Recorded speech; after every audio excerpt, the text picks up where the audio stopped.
Dando sequência à nossa série de análises sobre sistemas táticos específicos, vamos debater o 4-2-3-1. Por que ele assumiu o papel de sistema mais comum do futebol na atualidade? Essa é a pauta do nosso vídeo de hoje. Primeiramente, vamos falar um pouco sobre a origem desse sistema tático. Ele nasce do 4-4-2 em duas linhas de 4, que trabalhava com laterais mais fixos na defesa e pontas atacando a linha de fundo, além de dois box-to-box e dois atacantes mais de área. Na Europa, principalmente na Inglaterra, esse era o sistema tático padrão da maioria dos times.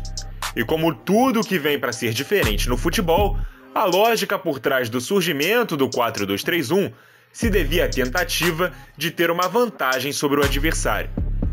Se dois times jogam no 4-4-2 em duas linhas de 4, a região central do campo tem sempre dois jogadores de cada lado se enfrentando.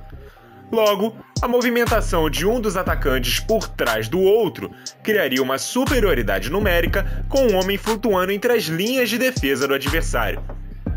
É aí que as posições de segundo atacante e ponta de lança, esta última que não existia no 4-4-2 em linhas, começam a se fundir.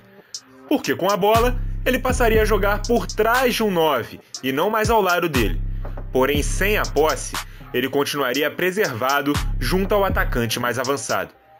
Até porque o centroavante passou a ficar cada vez mais técnico, rápido e dinâmico, sem um cara com essas virtudes complementando a linha ofensiva pelos lados. Muitas vezes, esse jogador tinha que encostar do lado da jogada, inclusive gerando o jogo para o que agora meio atacante invadisse a área por trás. Mas por que então esse novo sistema não passou a ser chamado de 4-4-1-1? Porque também houve uma mudança na postura dos pontas. Com um atacante a menos na área, as duplas de zaga dos adversários tinham sobra no jogo aéreo, então ficava cada vez mais difícil os pontas irem à linha de fundo e acertarem os cruzamentos para o centroavante. E com o meia vindo de trás, partindo de um posicionamento também central, surgia a necessidade de outros jogadores entrarem na área.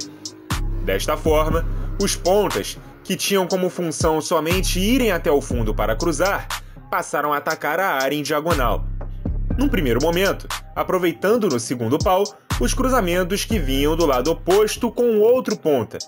E num segundo momento, deixando a ponta do lado da jogada e conduzindo a bola para o centro do campo e buscando as finalizações. Com isso, duas outras consequências surgiram. Primeiro, o aproveitamento dos laterais à brasileira, aproveitando o corredor deixado pelo ponta quando ele fizesse a diagonal. E segundo, os pontas passaram a jogar com o pé trocado, para facilitar a finalização quando eles saíssem do flanco e corressem para uma zona mais centralizada. Sendo assim, os pontas passaram a jogar não mais na linha dos volantes, e sim na do meio atacante. Com isso, esses três jogadores dariam suporte ofensivo para o 9, que não ficaria mais tão isolado no ataque. Mas e se os pontas passariam a jogar uma linha à frente dos volantes? Estes necessariamente ficariam mais longe do gol? A resposta é não. Muito pelo contrário. Cada vez mais se intensificou a busca por volantes que participam da criação das jogadas. Isso porque o meio-atacante é muito mais um jogador de chegada na área do que de armação de jogadas. E como sabemos, o que chamamos de meia-armador tem muito mais a ver com o que consideramos no Brasil os segundos volantes ou camisas 8 do que com a ideia de que temos de um camisa 10 clássico.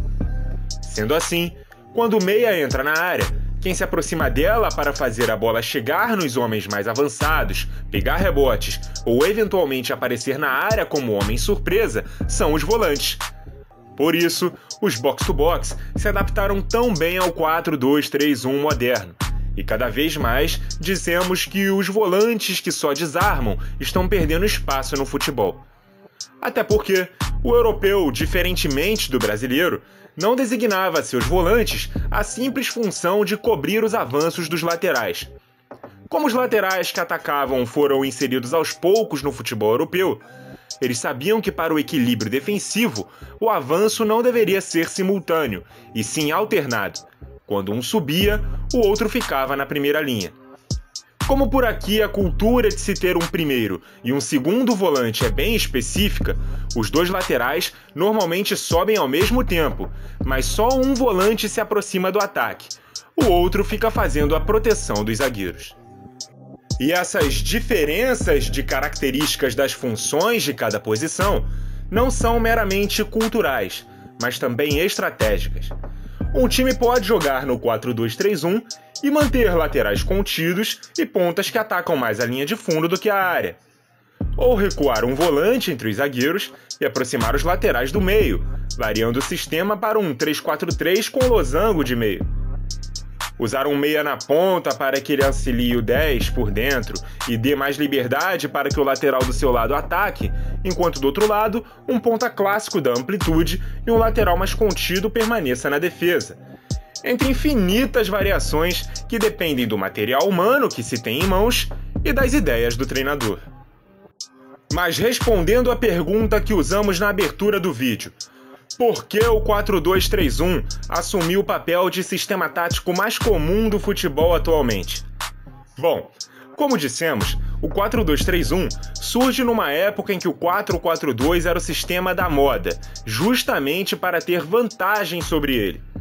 Assim como todos os sistemas táticos que surgem de forma inovadora, a ideia era ter algum tipo de superioridade sobre os adversários, acabando assim com um combate espelhado que configurava enfrentamentos individuais dos 10 jogadores de linha de um lado contra os 10 do outro. A pirâmide do futebol é invertida, seguindo essa lógica. Atacava-se com muita gente e defendia-se com pouca. Com o passar dos anos, isso foi se invertendo. Quando o WM era o sistema da moda, surge o 4-2-4, com um homem a mais na defesa. Os 3 atacantes ficaram assim em desvantagem numérica. Quando todos passaram a jogar no 4-2-4, para espelhar e individualizar a marcação, surge o 4-3-3, com um homem a mais no meio contra 2 do adversário. Daí o 4-3-3 se populariza e surgem versões do 4-4-2 com a mesma lógica.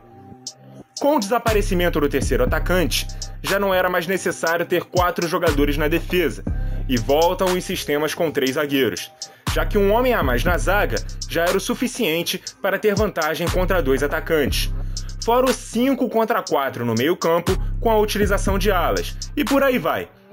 No caso, o 4-2-3-1 tem vantagem sobre o 4-4-2 porque não foi diferente. Outras equipes se sentiram estimuladas a jogar no 4-2-3-1 e terem ao mesmo tempo não um espelhamento, mas mútuas vantagens sobre o adversário. 2 zagueiros contra um centroavante e 2 volantes contra um meia. Se o 4-2-3-1 funcionava numericamente como um antídoto no que dizia respeito aos enfrentamentos individuais e numéricos dos setores, todo mundo passou a adotar esse sistema como o mais natural. E as diferenças passaram a estar em 2 palavrinhas mágicas que passamos a ouvir com a evolução do jogo: as variações e a compactação. 2 conceitos que diziam mais respeito à aplicação e ao comportamento individual dos jogadores em prol do coletivo, assim como suas características técnicas. Daí, passamos a não mais olhar para elementos da mesma posição somente como melhores ou piores, mas também passamos a considerar as diferentes características que peças da mesma posição podem ter. Surge assim a terceira palavrinha mágica da análise tática: a função dos jogadores. E é isso, galera! A popularização do 4-2-3-1 tem explicações históricas e estratégicas, mas a partir do seu surgimento, vários técnicos se viram estimulados a extrair mais de seus times e se viram obrigados a pensar em mais do que ter vantagens numéricas em determinados setores. O sistema abriu portas para a evolução mais profunda do jogo, sendo um divisor de águas entre a acomodação de fazer o mais simples e a inquietação de continuar a buscar novas alternativas para surpreender seus adversários. Muito obrigado a você que nos acompanhou e até a próxima!